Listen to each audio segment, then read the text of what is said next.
Si vous aimez vous faire peur et les films d'horreur, alors cette vidéo va vous plaire. Car je vais passer 12 heures à l'intérieur d'une célèbre maison hantée qui a inspiré l'un des meilleurs films d'horreur, Conjuring. Basé sur des faits réels, une famille américaine aurait vécu des choses étranges à l'intérieur. Et vous allez le découvrir, les histoires de ce lieu sont plutôt dérangeantes. Wow, incroyable. There are bad spirits here. Wow. Pour la chaîne, j'ai eu la chance d'avoir accès à la maison afin d'expérimenter toutes sortes de choses, de jour et bien sûr de nuit, sur l'un des cas paranormaux les plus populaires. On est bien là. Alors mettez-vous bien puisqu'on est parti pour un nouvel épisode de Fantasma.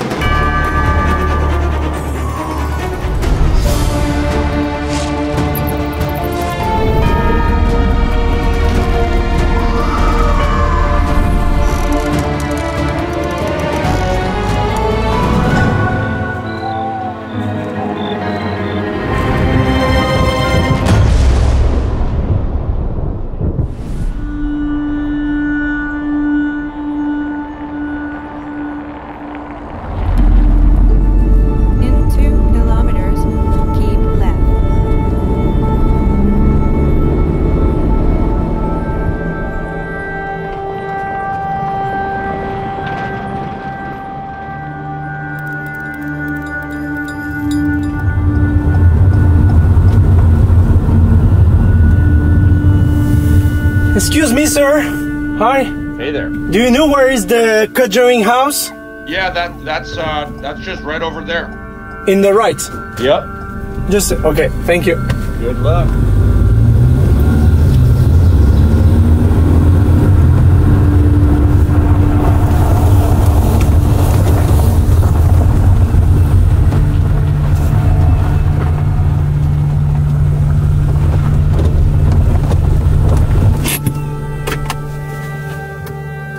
On est arrivé.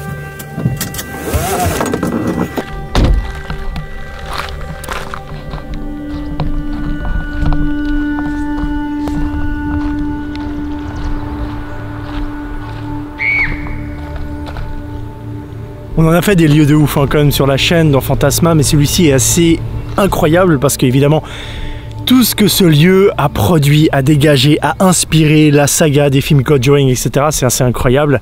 Et encore aujourd'hui, il se passe apparemment des choses particulières ici. Et donc ce que je vous propose, c'est qu'on rentre et qu'on visite tout ça, hein, comme d'habitude. Hein.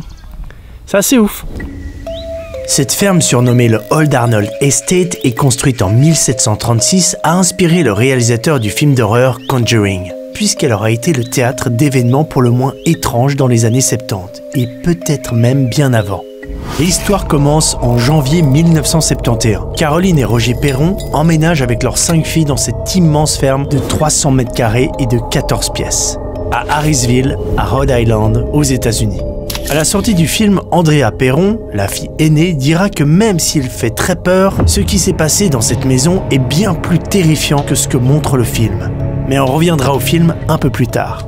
Donc la famille Perron emménage en 1971 et dès le premier jour à la ferme, les membres de la famille sont confrontés à des phénomènes paranormaux plus effrayants les uns que les autres. Portes qui claquent, apparitions fantomatiques et blessures inexpliquées. Pendant des mois et des mois, tous les membres de la famille vivent dans des événements vraiment bizarres. Mais la plus traumatisée est la mère, Caroline, et elle va être particulièrement perturbée par une mésaventure nocturne. Alors qu'elle est étendue sur le canapé, elle ressent une très forte douleur à la jambe et remarque du sang au sol. Elle vient de se faire transpercer la jambe avec un objet pointu, comme une grande aiguille à coudre. Après cette nuit, Caroline ne sera plus la même. Elle est complètement obsédée par le passé et elle se met à parler un vieil anglais, et même à s'habiller comme quelqu'un d'une autre époque. Alors elle commence à faire des recherches sur la maison et elle découvre que la ferme avait été le théâtre de plusieurs tragédies. Selon les recherches de Caroline, une certaine Madame John Harold se serait pendue dans la ferme. Il y aurait eu aussi d'autres histoires de suicides, de noyades et de morts étranges. Mais ce qui frappe le plus Caroline, c'est l'histoire de Bathsheba Sherman. Bathsheba Sherman était une femme qu'on décrivait comme très belle et très cruelle. Elle aurait été accusée d'avoir tué un bébé dont elle s'occupait en lui plantant une grosse aiguille à la base de la tête. Ça vous rappelle quelque chose? Elle aurait été acquittée, mais après ça, tout le village la détestait. Les gens disaient que c'était une sorcière qui avait conclu un accord avec le diable, en échangeant la vie du bébé contre la jeunesse éternelle. La légende raconte aussi qu'avant de mourir, Bathsheba aurait maudit la maison de ses terres, condamnant quiconque voudrait y habiter. Caroline Perron est persuadée que c'est Bathsheba qui hante leur ferme. Croyez-le ou non, cette histoire d'entité démoniaque qui a terrorisé la famille Perron et qui ressemble à ça dans le film n'est pas une légende. En tout cas, ce qu'on sait, c'est qu'elle a réellement existé. Elle est née en 1812, elle a eu 4 enfants avec son mari et que maintenant elle repose en paix dans un cimetière à Harrisville. Et c'est que le début de la célèbre enquête. En 1973, alors que Caroline a un comportement de plus en plus étrange, un ami de la famille Perron fait appel à des enquêteurs du paranormal, Ed et Lorraine Warren. C'est comme ça que commence cette histoire. Les époux Warren étaient spécialisés dans les sciences occultes. Lui était démonologue et elle se disait médium et clairvoyante. Dans les années 60 et 70, ils sont impliqués dans une centaine d'affaires de possession, d'exorcisme, de poltergeist qu'ils auraient aidé à résoudre. C'est le couple qui a inspiré les 2 principaux protagonistes de la trilogie d'horreur Conjuring. Donc les Warren enquêtent pendant 1 an et demi dans la ferme, alors que la santé mentale de Caroline se détériore. C'est finalement en 1980, 9 ans après leur emménagement, que les Perron quittent la ferme. Au cours des années qui suivent, différents propriétaires se succèdent, dont plusieurs auraient expérimenté des phénomènes paranormaux et quitté la maison du jour au lendemain. Qui voudrait emménager dans une maison hantée? Eh bien, Corey et Jennifer Hinson ont racheté la maison. Ce sont des enquêteurs du paranormal, donc forcément, très vite le couple et leur fille Madison se sont dit témoins des événements paranormaux qui avaient fait fuir la famille Perron. Et fun fact, leur fille Madison rassemble sur son compte TikTok plus de 750 000 curieux qui suivent ces témoignages d'expériences paranormales dans la maison. D'ailleurs, ils ont posé de nombreuses caméras à l'extérieur, à l'intérieur de la ferme pour documenter tout ce qui se passe. Réalité surnaturelle ou astucieuse mise en scène, difficile à dire. Toujours est-il qu'ils ont revendu la maison en mai 2021 en faisant une plus-value de 200%. Maintenant que vous en savez un peu plus sur le côté historique, on revient en 2022 et moi je vais vous donner des informations complémentaires sur ce qui se passe ici. C'est très intéressant je trouve pour la suite de l'enquête et pour ma vidéo. Il se trouve que j'ai été accueilli par quelqu'un qui habite cette propriété. Elle n'habite pas la maison mais elle est sur le terrain, dans une partie au fond là-bas. Elle surveille l'endroit parce que c'est un lieu très visité qui attise la curiosité. Il y a pas mal de petits curieux etc. qui viennent. Forcément la maison est connue mondialement, tu vois, avec les films, c'est normal, ça a fait un buzz. Du coup, cette personne est là pour surveiller et la sécurité. Et elle est aussi là pour accueillir les personnes comme moi qui viennent faire des enquêtes. Parce que c'est ça qui est intéressant aussi, c'est qu'il y a tout le temps des gens qui viennent ici. Hier, il y avait quelqu'un, ce soir c'est moi, demain il y a quelqu'un, c'est full booké tout le temps. J'ai dû payer pour louer ma nuit. C'est un gros business quand même. On est aux États-Unis, donc ça je le sais, hein, je connais. Mais ici c'est quand même bien rodé. Déjà, il y a, je sais pas, 2-3 mois d'attente avant de venir ici. C'est assez exceptionnel, c'est bien booké. Voilà, j'ai terminé mon briefing. On va aller faire la visite. Bon bah c'est parti. Bienvenue à tous dans la maison. On commence avec le hall d'entrée qui est assez grand et on peut déjà repérer que quand on marche ça fait vibrer tous les meubles et la cheminée. Le hall est très joli avec une bonne atmosphère. Ah ouais, là on a donc les propriétaires qui se sont pris à côté de la vraie Annabelle dans le musée Warren qui est aujourd'hui fermé, mais apparemment ils ont pu y aller. Ici vous avez une salle. Alors cette pièce, il y a pas mal de stuff et de merch avec les t-shirts, les pulls de la maison, hein. Vraiment c'est marqué The Conjuring House, ils ont fait du merch sur cette maison. Et il y a évidemment tous les affiches des films qui sont là, hein, forcément. Et détail très important, la tapisserie est d'origine. Voilà, elle date des années 70 quand les événements paranormaux ont été vécus par la famille Perron. Donc cette tapisserie est d'origine. C'est la seule pièce d'ailleurs qui n'a pas bougé en ces 50 ans. C'est cette pièce-là. Le premier film de la série est sorti en 2013 et a été réalisé par James Wan. Ensuite, il y aura 2 autres films qui sortiront respectivement en 2016 et 2021. Le site Rotten Tomatoes considère le film original de 2013 comme l'un des meilleurs films d'horreur de tous les temps. Il n'a pas été tourné ici, mais dans une maison en Caroline du Nord. Pour la petite histoire, les membres de la famille Perron ont accepté de se rendre sur le tournage. Sauf Caroline, la mère qui n'a pas voulu revivre ces moments terrifiants. Et on raconte que pendant que toute sa famille se trouvait sur le plateau, elle aurait ressenti cette force démoniaque qui n'était plus apparue depuis 30 ans. On arrive dans le salon, waouh, comme j'ai bugué. Il y a une réplique de la poupée d'Annabelle. Elle est vraiment très bien faite parce qu'ils ont même refait le coffrage en bois, etc. C'est exactement la même chose hein, si on compare avec la vraie Annabelle. Le même, waouh, c'est incroyable. Ouais, ils ont bien fait, hein, ils ont bien fait. Donc là, il y a une réplique d'Annabelle, ok. C'est très bien, il y a des planches de Ouija un peu partout, il y a encore des Annabelle. Il y a pas mal de poupées hein, dans cette maison. Ici, on arrive dans la bibliothèque. Alors j'aime beaucoup cet endroit, en plus on a la vue avec le jardin. Il y a de nouveau des répliques d'Annabelle, j'espère que ce sont des répliques. Beaucoup de livres, il y a toutes sortes de choses. Hein. Ah, il y a de la philosophie, il y a des trucs sur des endroits hantés, des trucs sur des fantômes. Ouais d'accord, très bien. Petite pièce cosy. Avec ce couloir, on arrive dans la salle à manger. Une pièce où ils ont fait un peu de déco pour vraiment rester dans l'ambiance de l'époque. Ici, vous avez la cuisine cette fois-ci. C'est ici que je ferai des pauses, que je mangerai mes petits snacks, etc. Parce qu'on va rester plusieurs heures, enfin, toute la nuit à l'intérieur. Hein. Toute la nuit, c'est sûr et certain. Ah, là-bas, il y a une autre pièce. Qu'est-ce que c'est? Ce sont les toilettes. Pièce très importante, voilà les toilettes avec une petite douche. Ça va être aussi une pièce importante. Et ensuite, nous avons l'étage. Alors l'étage... Ah ouais, non c'est énorme, ok. Là il y a une première chambre. Tac. Chambre des parents un petit peu. Ici on arrive, on est vraiment... sous les toits, ici, une deuxième chambre. Elles sont vraiment cool, les chambres, à part ça. Et troisième chambre. D'accord, ok, je capte. Et puis ici, on peut redescendre. Tac, on retombe à l'entrée. Ok. Trop bien. Comme d'habitude, je suis assez bien. Je me sens bien. C'est une maison assez accueillante. Il y a une jolie déco, etc. Moi, je vais m'installer...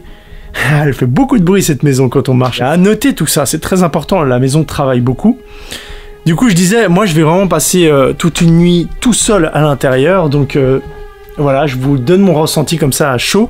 Et je me sens bien pour l'instant, j'ai pas un truc effrayant et tout. Voilà, je vous fais un petit débrief un petit peu de mes émotions et de comment je me sens pour l'instant. On verra ce soir, hein, parce qu'on sait que les lieux ils changent d'atmosphère et ils changent d'ambiance dès que la nuit tombe. Donc voilà, mais pour l'instant ça va très bien.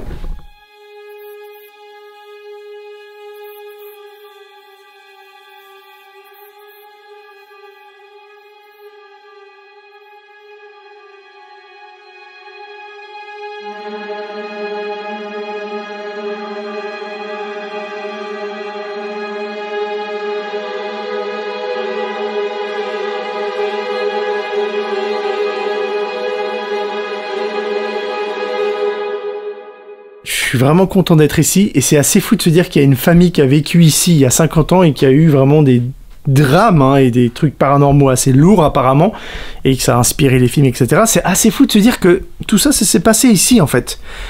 Mais plus précisément dans le sous-sol. Donc on va aller dans le sous-sol. On n'a pas encore été.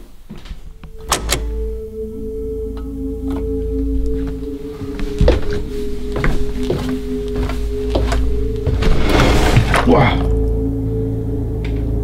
Il va me péter la gueule. Donc, on arrive au sous-sol. Là où il s'est passé des choses terribles, où il y avait des entités, l'entité démoniaque. Et c'est très cinématographique. C'est un peu effrayant, hein, on peut le dire. Hein. C'est la partie la plus glauque, je pense, de la maison. Ça, y a pas à dire. Alors... J'avoue, c'est super creepy. Hein. Si vous avez vu le film, il y a une scène dans laquelle il est assis sur une chaise dans le sous-sol. C'est là où il commence à parler avec l'entité, puis que ça dégénère un peu avec la chaise, etc. Et ben, dans la vraie histoire, ça s'est passé ici. Voilà, juste ici, où je me trouve. C'est ouf ou pas ?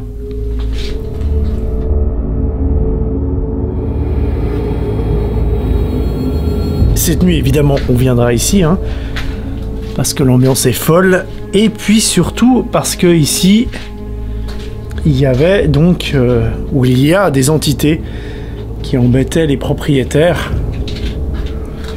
Donc ça peut être super intéressant. En même temps, vu l'ambiance qu'il y a,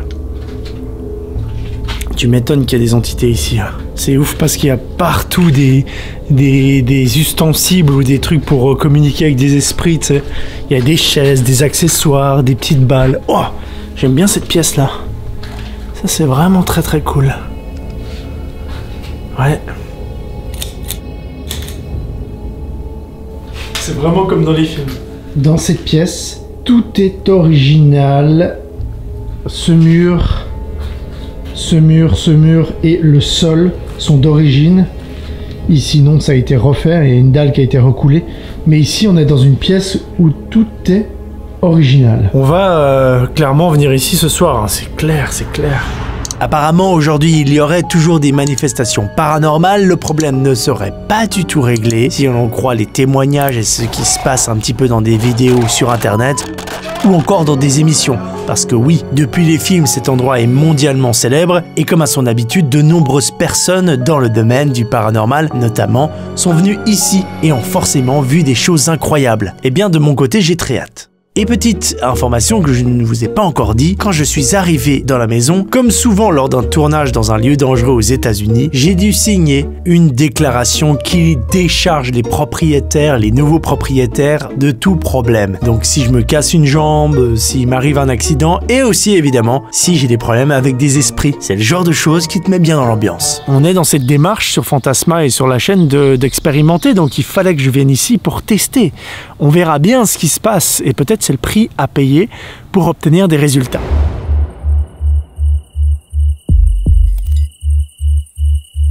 Depuis que je suis rentré dans la maison, j'avais toujours ma caméra qui filmait, ou en tout cas qui était très proche de moi, au cas où il se passait un truc d'étrange. Hein. Dès qu'il y a un petit truc bizarre, moi je le notifie, que ce soit un bruit, un son, une odeur. Comme ça, s'il se passait quelque chose d'inhabituel, j'avais de quoi filmer, avoir un récit, une preuve ou une trace de ce qui s'est passé. Je vous montre un petit peu l'envers du décor. Ici, c'est mon matériel et mes rations de survie. Donc on a de l'eau, des barres protéinées pour tenir la nuit, super lampe de poche, les cartes, les objectifs. On va utiliser ça. Vous commencez à connaître. Ça c'est quoi? C'est un pod. Si tu t'en approches ou si tu le touches, il fait du bruit. On va utiliser aussi des détecteurs EMF que vous connaissez. Mon sac de couchage, hein, parce que oui, on va dormir. Je vais placer des petites caméras infrarouges dans la maison qui filment certaines pièces, notamment peut-être le sous-sol. Voilà. Allez, c'est parti. Bonsoir à tous et bienvenue dans cette chasse aux fantômes dans la vraie maison de Conjuring. Bon, et bien c'est parti. On va commencer donc avec les caméras habituelles, avec une petite lumière, comme ça on peut visiter le lieu de nuit avec un peu de lumière. Et moi j'y vois quelque chose aussi. Dans un premier temps, ce que je vous propose c'est de faire un petit peu qu'on se balade dans la maison. Bien sûr, on prend un peu nos marques. J'ai oublié de vous dire quelle heure il est. Il est 23 h. Et l'expérience commence. Je réfléchissais à quelque chose tout à l'heure et je me disais, en fait, je devrais pas essayer de parler anglais. Je devrais juste vivre ma vie et peut-être que ça va attirer des choses, tu vois. Parce que si tu essayes de faire le malinois, etc., je me dis, c'est pas ouf, tu vois. Alors que là, si je vis ma vie... Ah, on entend le frigo. Niveau bruit d'ambiance, franchement ça va, c'est assez calme. Il y a de temps en temps une voiture qui passe sur la route à côté. Mais globalement la maison est assez calme. Là il y a juste le bruit du frigo.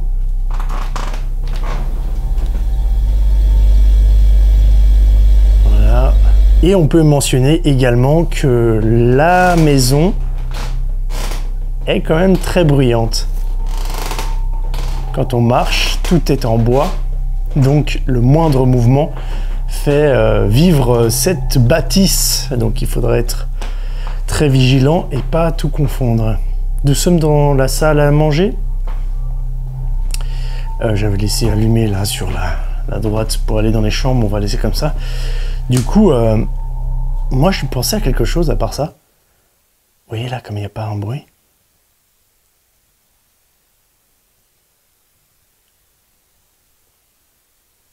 Cette petite balle, pourquoi tu veux pas faire la netteté? C'est une balle de ping-pong. On va s'en servir après pour faire une expérience peut-être. Ah oui, très très important avant qu'on commence. Ah ouais, j'ai oublié de faire ça. Ça c'est méga important. Ok, je vais utiliser cet appareil-là. Qu'est-ce que c'est? C'est un appareil qui permet de voir s'il n'y a pas des, comment dire, des ondes parasites. C'est-à-dire par exemple s'il y a du Wi-Fi, s'il y a des ondes GSM, etc. Toutes sortes d'ondes en fait, lui, il va les capter. Ce qui est pas mal, c'est que je vais pouvoir mesurer l'état de la maison. Il y a du Wi-Fi, il y a pas mal de trucs. Donc on va voir si c'est beaucoup perturbé. On peut faire sensible ou normal. Voilà, là je l'ai mis en normal. S'il sonne, ça veut dire qu'il y a vraiment beaucoup d'ondes. Et s'il sonne pas, c'est bon signe. Là vous voyez, il sonne. Là on est en train de se prendre une onde GSM ou un truc. Ok, il n'y a pas... Ouf, regardez ça. Vous voyez un peu le délire? C'est bien ce qui me semblait. La maison a beaucoup d'ondes. Elle est parasitée par pas mal de choses.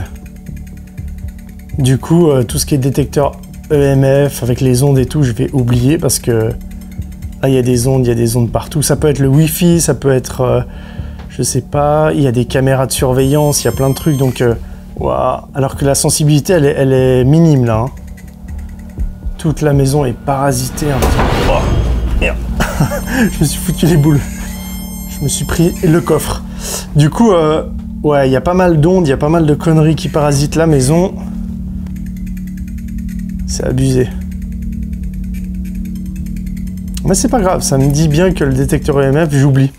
Donc voilà, quand on prend le détecteur EMF ici, évidemment, il capte les ondes qui se trouvent dans ce couloir. Donc on pourrait croire que c'est la réplique d'Annabelle qui crée ces ondes et on se dit « Waouh, incroyable !» Ça, je la mettrai dans l'intro, dans le teaser d'intro. Mais en fait, non, ce sont des ondes qui sont dans la maison. Donc voilà pourquoi c'est toujours bien de double-checker. Je vais oublier mon détecteur EMF. Et puis on va le faire à l'ancienne. Hein. Peut-être on va aller voir un peu les chambres, parce que les chambres, on les a pas beaucoup vues. Alors, comme je vous le disais, je ne vais pas parler beaucoup en anglais. Je vais essayer de la technique d'être tranquille. Bon, forcément, j'ai mes lumières, j'ai mes caméras. Mais je me dis ça peut être une autre méthodologie de parler, d'être chill quoi. Du coup là on se retrouve dans les chambres. À l'étage, on voit qu'il est 11h30. Ça fait 30 minutes déjà que j'ai lancé les caméras. Et ce qu'on voit sur ma caméra là, c'est pas énorme. Hein. Comme d'habitude, c'est simplement un flair qui est créé par cette lampe qui reflète dans mon objectif. Parce que quand je bouge, ça suit. Si jamais, parce que souvent les gens y écrivent « Oh, il y a une lueur, il y a un flair ». Non, c'est une anomalie visuelle. Mais c'est vrai que quand tu passes vite comme ça, tu pourrais croire que c'est un truc un peu paranormal. Bref, on est bien là. Ah ouais, il y avait ce petit endroit que je ne vous ai pas montré qui est assez creepy. Et tu as les lampes à l'américaine. Tadam!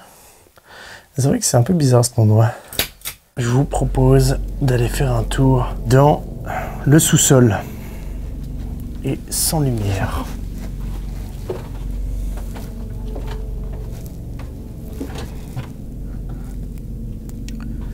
Ça va, franchement ça va.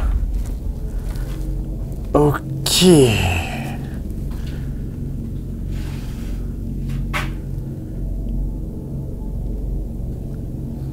C'est super calme. J'avais même pas vu que la chaise elle était rouge. Du coup, voilà, on se trouve au basement.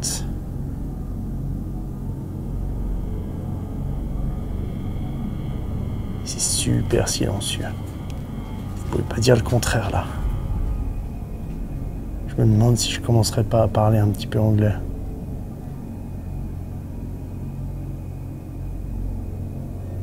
Let me introduce myself. Hi. My name is Julian. I'm from Switzerland. There is someone stuck in these walls. I try to speak English, but yeah, I know my English is not very well, but I try. Hi, my name is Julian. Can you please make a sound?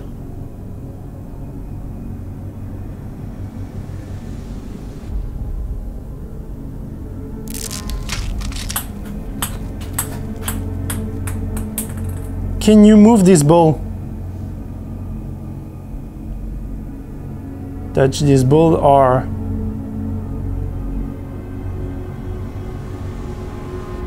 Ok, 10 minutes que j'attends devant cette balle. Je pense qu'on peut changer d'endroit. Le basement, c'était cool. Et il se passe pas grand chose pour l'instant. Mais il faut pas oublier que souvent c'est après, quand je rentre chez moi, quand je vérifie les roches et quand je monte, que je retrouve des petits trucs bizarres. Donc là, moi j'ai l'impression qu'il se passe rien, mais si ça se trouve, il y a eu des trucs. Waouh! Ça m'a foutu un petit coup de pression. C'est la chaufferie ou une machine comme ça qui a fait du bruit. Je pense que vous l'avez bien entendu là dans les... Ouais, un petit coup de pression, c'est normal. Dans mes oreilles, j'ai entendu... On parle d'esprit et tout, je suis dans un sous-sol où il y a eu des entités démoniaques, tu m'étonnes. Du coup, ouais, ce que je disais, c'était que peut-être les phénomènes vont arriver après coup, comme d'habitude, hein, vous le savez. On va remonter... Ces escaliers, ils sont tellement comme dans les films d'horreur, c'est clairement ça, quoi. Regardez la gueule des escaliers, vous avez vu ça ou quoi? Nous, on vient de là-bas, hein, si jamais. Non mais sérieux. Regarde la gueule du truc, quoi. Et j'ai pas fait de plan de coupe en plus de tout ça.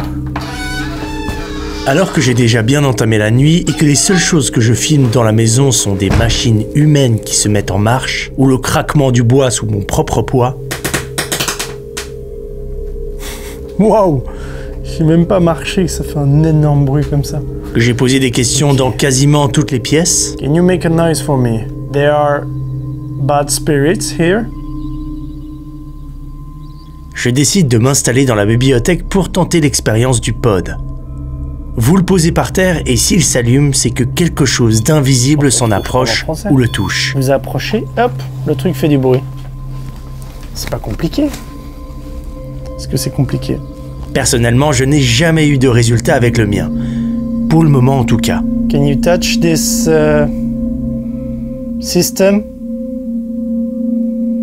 It's not dangerous.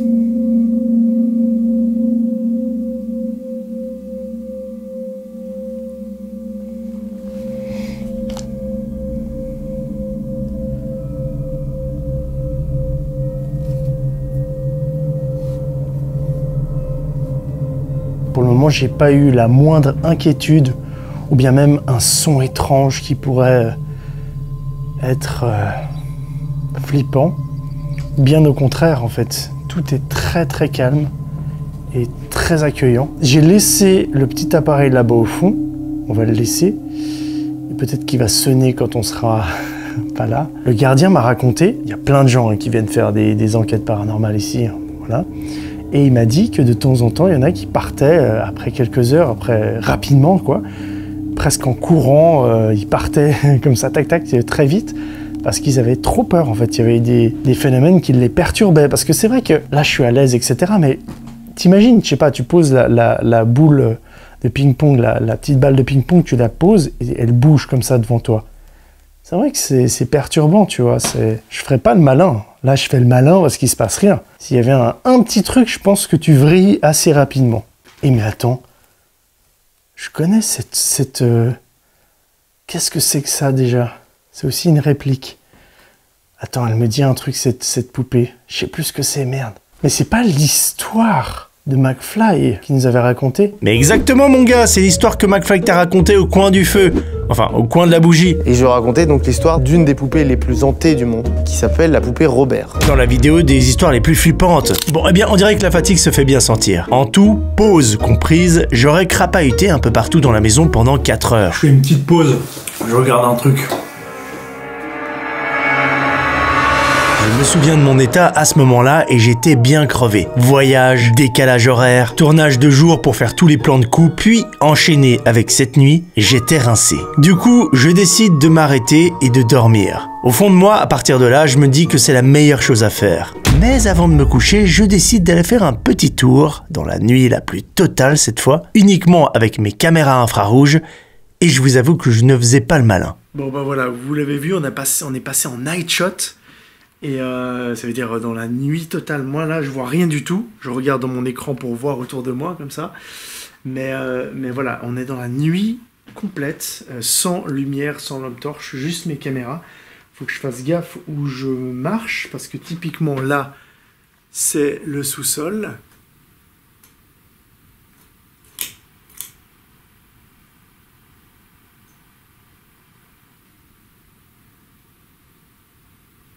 Can you make a noise?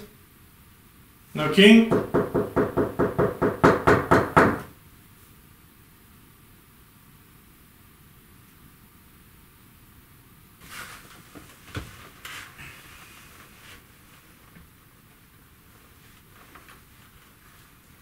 Je pourrais m'endormir.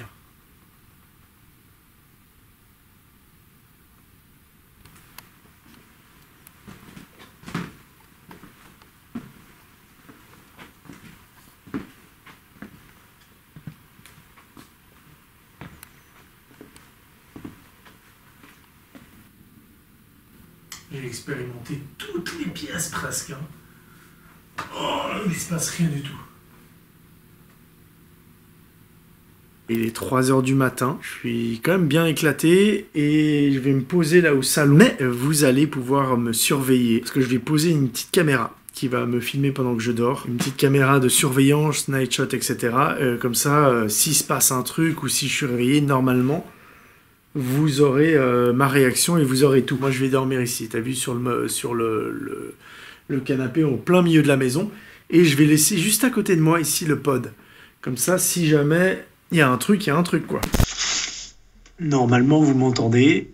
Donc voilà, vous allez pouvoir me voir dormir quelques heures. Alors, j'ai mis le pod ici. Voilà, il fonctionne. C'est parti, hein. J'ai laissé la caméra qui m'a filmé toute la nuit dormir. Alors, je vous avance un petit peu, parce que c'est pas très intéressant, quoique vous voyez un JD dans son milieu naturel, en train de dormir. Je vous avance plusieurs heures et même toute la nuit jusqu'au petit matin, où on peut voir la caméra qui change du mode nocturne au mode normal. Et je vous laisse aussi les images de ce magnifique matin de réveil, avec beaucoup de motivation.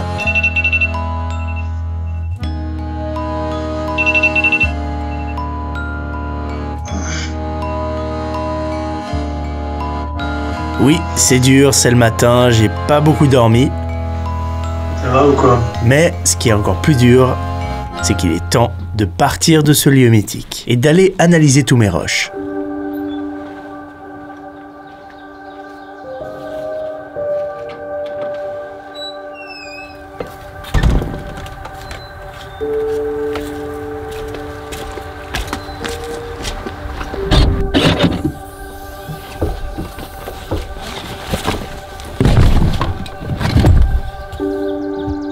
Bah, c'était cool, petite maison, merci beaucoup. Allez, maintenant, on va aller voir si tu nous réserves quelques surprises. Depuis gamin, je suis fan de tout ce qui est étrange et des histoires de fantômes. C'est vraiment quelque chose qui me passionne et que j'adore. Et faire une vidéo dans ce lieu, c'était vraiment incroyable parce que moi, je l'ai vu dans des archives, dans des émissions, dans 1000 vidéos sur internet. Et quand tu arrives devant, t'es là, waouh, elle est là, elle est vraie. Et tu te retrouves plusieurs heures avec tes caméras, tes lampes de poche, là-dedans, t'expérimentes. Vraiment, tout ça, ça m'intéresse beaucoup. Alors, c'est vrai que c'est un lieu, on pourrait pas dire touristique, mais presque. Il y a toutes ces histoires qui parlent de fantômes, notamment cette Bathsheba qui est en fait, on sait même pas si elle a vécu dans la maison, parce que je dis dans la voix off au début, d'après Caroline Perron, c'est ses recherches, etc. Donc il y a pas mal d'incohérences dans les récits. C'est pareil pour le célèbre couple d'enquêteurs paranormaux, Ed et Lorraine Warren. Il y a pas mal de choses qui se contredisent dans les récits. Bref, tout ça pour dire que c'est très romancé tout ça. Moi j'étais super content parce que une chose qui est réelle à 3000%, c'est que le film Conjuring s'est inspiré de tout ça. Moi j'étais trop content, rien que pour le côté un petit peu culturel. Bon, vous êtes ici dans ce débrief pour savoir s'il y a eu des anomalies qui ont été enregistrées sur mes bandes audio ou sur mes images, parce que oui, vous l'avez vu, durant le jour et la nuit, c'était plutôt calme, il s'est pas passé grand chose en direct. Alors, est-ce qu'il y a eu des trucs enregistrés où je me suis rendu compte en montage, en post-production? Eh bien oui, il y a quelques petits trucs. J'aimerais revenir sur le cri qu'on entend dès le début. Je suis arrivé avec ma voiture, c'est pas une mise en scène. J'arrive, je parque ma voiture, je prends ma caméra et là, j'aimerais revenir là-dessus simplement pour dire que il s'agit d'une petite voisine, un enfant qui jouait avec son frère. Je les ai vus et autour de la maison de Conjuring, il y a des autres maisons. Voilà, je débunk tout de suite ça. Ensuite, par contre, j'ai eu un son assez étrange, un peu particulier, je veux dire, qui s'est enregistré pendant la visite de jour. J'ai laissé tel quel, mais je pense qu'il n'y a personne qui l'a entendu. En fait, il y a une sorte de son, j'ai envie de dire voix, mais en tout cas, il y a quelque chose qui s'enregistre en même temps que je parle, que je bouge. Alors, c'est inaudible, j'arrive pas à le détacher, j'arrive rien à faire avec ce son. Du coup, ce que je vais faire, je vous mets ce petit signal décale son et je vous mets le truc en loop, peut-être que vous allez pouvoir l'entendre. On verra ce soir, hein, parce qu'on sait que les lieux ils changent d'atmosphère. On verra ce soir, hein, parce qu'on sait que les lieux ils changent d'atmosphère. On verra ce soir, hein, parce qu'on sait que les lieux ils changent d'atmosphère. On sait que les lieux ils... On sait que les lieux ils... On sait que les lieux ils... On verra ce soir, hein, parce qu'on sait que les lieux ils changent d'atmosphère et ils changent... Vous en pensez quoi? Moi, on dirait qu'il y a une voix où il y a quelque chose qui parle en même temps que moi. J'ai pas l'impression que c'est un bruit de bois ou que c'est très spécifique. On dirait une voix. Concernant les rushs de nuit, j'ai rien trouvé. J'ai rien trouvé. Peut-être que vous avez vu ou entendu quelque chose d'assez étrange, donc notez-le moi en commentaire comme d'habitude. Mais franchement, pour moi, c'est plutôt clean. Voilà, c'était un petit peu le débrief le plus rapide de l'histoire, mais peu importe, je vous dis, moi je suis content d'avoir fait ce lieu. Bon, la plupart me connaissent, hein, ça fait des années que je suis dans cette démarche d'expérimentation. Je suis pas là pour faker ou rajouter des trucs, je suis un petit peu à contre-courant de tout ce qui se fait dans le paranormal, en tout cas sur internet et un petit peu ailleurs aussi. Du coup, voilà, moi c'est mon expérience dans cette maison, je vous la livre telle quelle, j'espère que vous avez passé un super moment. Si vous êtes friand de ce genre de contenu paranormal, eh ben, je vous invite à vous abonner à ma chaîne YouTube. J'ai une playlist avec d'autres lieux que j'ai tournés de la même façon aux quatre coins du monde, des trucs très intéressants aussi. Et sinon, on vient de tourner une vidéo avec Inoxtag sur sa chaîne YouTube où nous sommes allés dans la forêt la plus hantée d'Europe, en Roumanie. Je vous en dis pas plus. Je vous laisse avec la vidéo qui s'affiche juste ici ou alors je vous mets le lien dans la description. Voilà, moi je vous dis à bientôt dans une prochaine vidéo. Merci beaucoup, j'espère que ça vous a plu. Ciao.